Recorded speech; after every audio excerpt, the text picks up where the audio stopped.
What's up mga paps? Muli po narito na naman tayo upang pag-aralan natin kung paano ba mag-ayos or panatilhing maayos ang pagkapit ng ating preno sa likod na tinatawag na drum brake. Bago po natin umpisan, nais ko lamang po ipaalam sa atin na meron po tayong dalawang klase ng preno sa ating mga motor.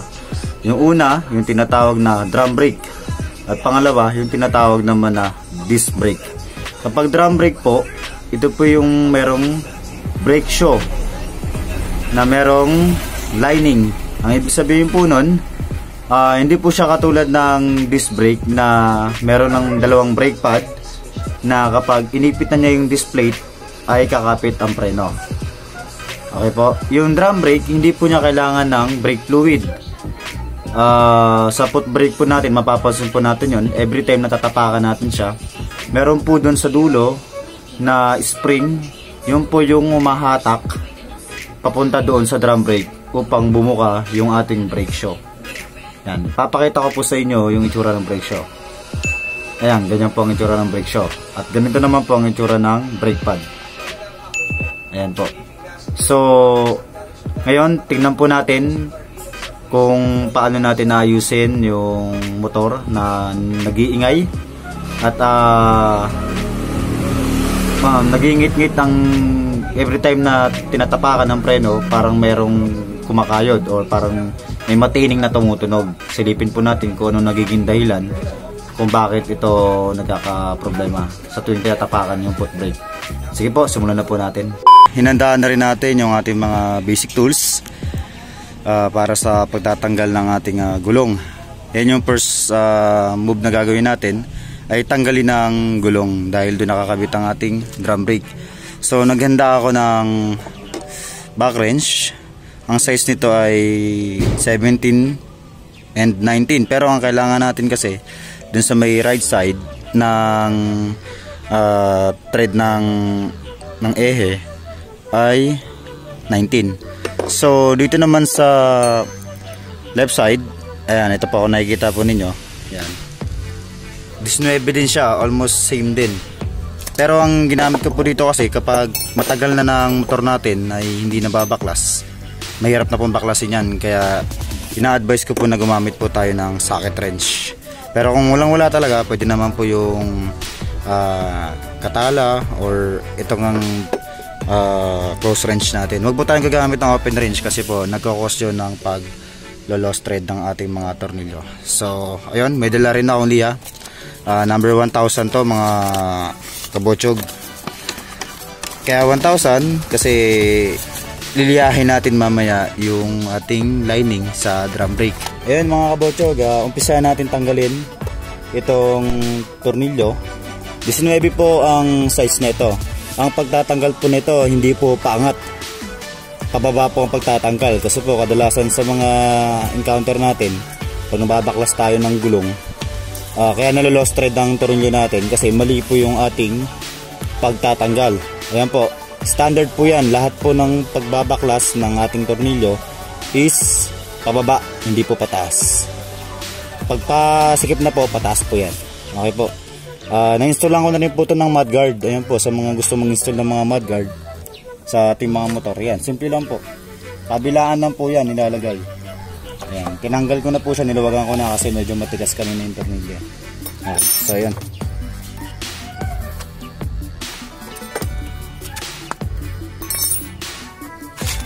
ito naman pong spring. Ayan, yung spring po natin, adjuster po yan, papunta po dun sa ating foot brake. Ayan, tatanggalin po natin siya. Kailangan po natin siyang tanggalin.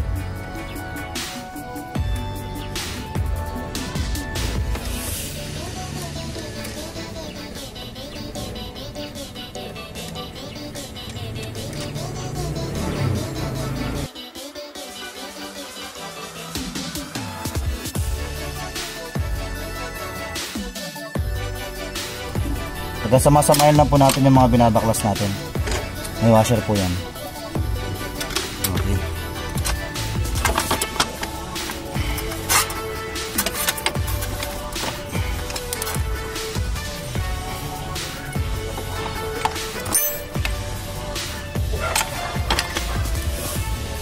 So, ayan mga kabotsyog, nabaklas na natin ang ating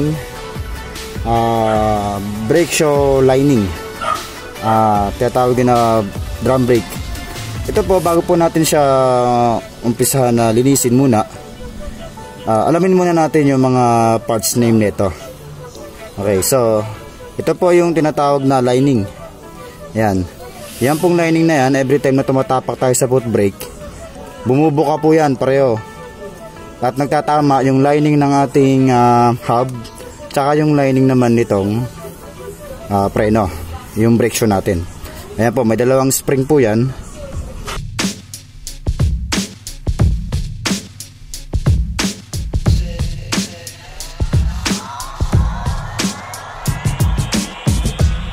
So ayun, ang problema po kasi ng motor na ito, maingay siya. Tuwing tinatapakan yung preno, umiingay.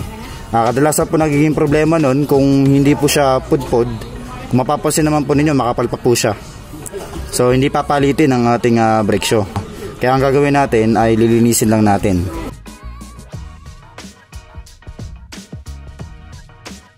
So ayun po mga kabotsyog, natapos na natin linisin ang ating brake shoe lining. Ayan makinis na siya. Number 1000 po yung ginamit kong pangliha para hindi siya wrap. Soft lang siya, makinis. Ayan, kabilaan, makinis po siya. Kapag nalinis na po natin itong ating brake shoe lining, syempre yung sa hub naman natin ang lilinisin natin. Kasi may mga kayod din yan. Yan yung nagiging dahilan kung bakit maingay o may nangingit-ngit every time na tumatapak tayo sa ating preno. Pero po, bahagya lang po natin siyang liliyahin. Kasi sensitive po masyado itong ating lining sa loob ng ating hub.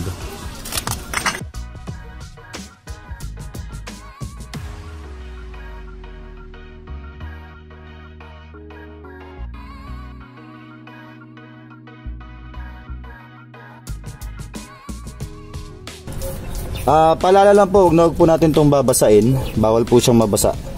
Kung pupunasan po natin ng basahan, yung tuyo po, para hindi siya magingit-ngit pag ibinalik natin. Sa pagbabalik po ng ating gulong, unahin na po natin tong ating ehe. Yan, yung pinaka-ehe nya, para hindi po tayo mahirapang balik ng gulong. At susunod po nyan, pag nilagay natin yung ehe, syempre yung ating sprocket. Ayan, isusunod na natin siya ipasok sa loob.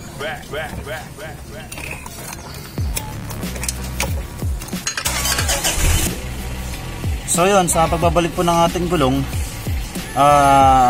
i-ready na natin yung ating ehe para hindi tayo mahirapan. Yan, naka-standby na siya.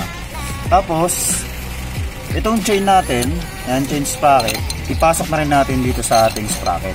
Yan, para hindi tayo mahirapan mamaya pagbalik. Kaya po ito gawin ng mag-isa, basta hindi po big bike ang ginagawa, kasi mabigat ang gulong ng mga big bike. Pero ito medyo kaya pa. Okay. So yun po, kung mapapansin nyo po, itong ehe nya, ayan, nakaabang na siya. Okay, ipantay lang muna natin siya dito sa bearing habang di pa nakasalpak ang ating drum brake.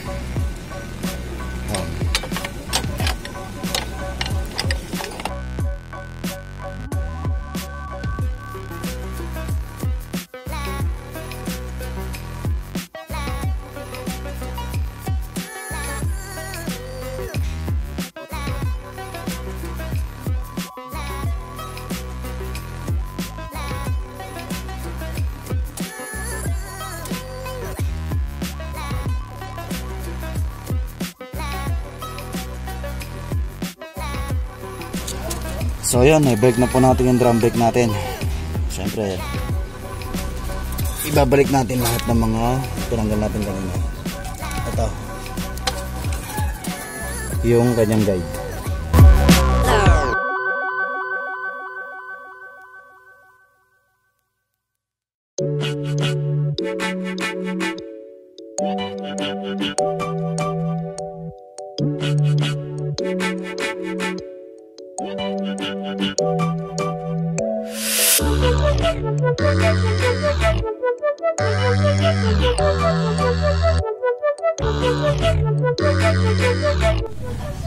So ayan po, panghuli yung ating chain sprocket. Ayan, gato lang po pagbabalik niyan. Kapag maano po siya, pag ibilig natin na masyadong masikip, luluwagan siya, syempre luluwagan natin dito. I-adjust natin siya. Pero dapat huwag muna masyadong higpitan to para nakaka-abante o nakaka-atras itong ating adjuster. Pero ito, okay naman siya, standard siya. Ibabalik naman natin siya ng maayos.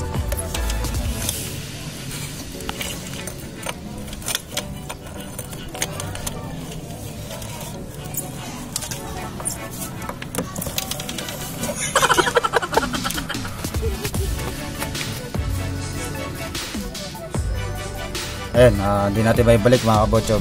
Ibig sabihin, luluwagan uli natin to. At ito rin, luluwagan natin para maipasok natin na maayos ang ating chain sprocket.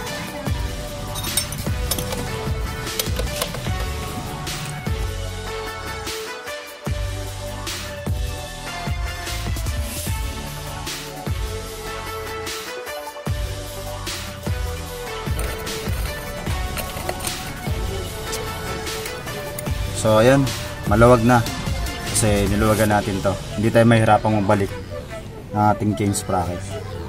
Okay, ayan po. Tsaka natin ngayon higpitan ulit. Ngayon po sa pagbabalik po ng chain sprocket, tansyahin po natin yung higpit. Hindi po masyadong maigpit, hindi rin naman sobrang luwag. Sasakto lang po siya. Pag hinawakan po ninyo, meron siyang laro. Yan, may play siya. Yan, sakto po yan ganyan.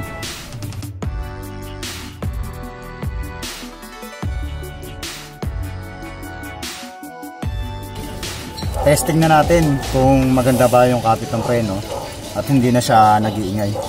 Paanda rin natin yung motor.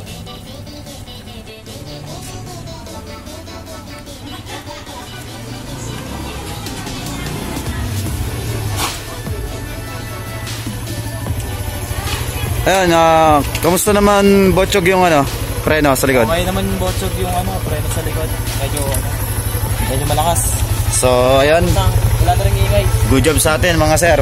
Mukhang nagawa natin yung kanyang preno. Okay. So, yun mga paps. Nagawa na natin ang ating preno sa likod. At ginawa natin solusyon para hindi magpatuloy yung pag-iingay. Ay nilihan natin ng bahagya yung brake shoe, yung lining doon sa taas ng brake shoe dahil hindi pantay yung kayod. May mga bakante ron na mas malaki yung kinayod niya at meron naman mga ibang part doon sa lining na hindi masyadong nakakayod. Okay, kaya po nung nilihan natin, ipinantay natin siya para every time na pakakapitin natin ang preno sa likod is magandang hagod nung pagdidikit nung lining ng ating hub pati nung ating lining ng brake shoe. Yan, hindi po siya mag-iingay. Kadalasan di po nagiging problema ng pag-iingay ng ating preno sa likod is kapag maulan, ayan po, at pinapasok yan ng mga lupa-lupa o ng mga buhangin. Kaya po dapat panatilihin natin na every week siguro, kahit once a week, linisin natin ang ating drum brakes sa likod, yung preno natin sa likod para hindi po tayo maabala sa ating mga biyahe every time na ginagamit natin ang ating motor. Hindi po tayo na magkaroon ng problema. So yun, salamat po muli. Nakagawa na naman tayo ng panibagong solusyon para sa preno ng ating mga motor. So yun, ride safe po muli po. Inimbitahan ko po kayo lahat na mag-subscribe lang po tayo sa ating Motorcycle Philippines para po sa mas marami pang video. Thank you and ride safe and God bless.